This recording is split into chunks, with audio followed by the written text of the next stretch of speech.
Hello ළමයි ඉතින් ඔන්න අදත් අලුත් වීඩියෝ එකක් එක්ක ආවා. හරි. අද මම ඔයාලට කියලා දෙන්න යන්නේ IELTS exam එකට කලින් දවසේ මොනවද කරන්න ඕනේ කියන එක.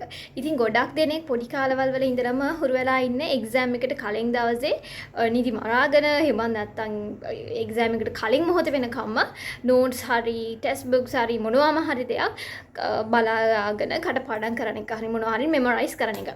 ඉතින් මේ දේ එච්චර හොඳ දෙයක් නෙමෙයි IELTS වලට. සමහර විට ගොඩක් දෙනෙක් මේ ක්‍රමයට හුරු වෙලා ඉන්න පුළුවන්. ඒ නිසා නොකරම ඉන්න බැරි අයත් ඉන්න පුළුවන්. anyway මම කියන්නේ IELTS ලියන කෙනෙක් නම් ඔයා හිතන් ඉන්නව නම් හරි මේ වචන සෙට් එක මම අන්තිමට බලා ගන්නවා. විභාගෙට ලියන්න කලින් දවසේ බලන් ඉන්නවා. කලින් පැයේ බලන් ගන්නවා.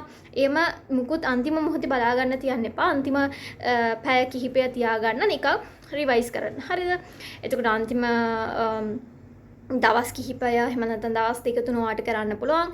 reading passages practice කරන්න පුළුවන්. reading passages වලට answers read කරන්න පුළුවන්. ඒ වගේම essays read කරන්න පුළුවන්. vocabulary නිකන් read කරන්න පුළුවන්. ඒ වගේ readings වලට තියාගන්නවා ගොඩක් වෙලාවට.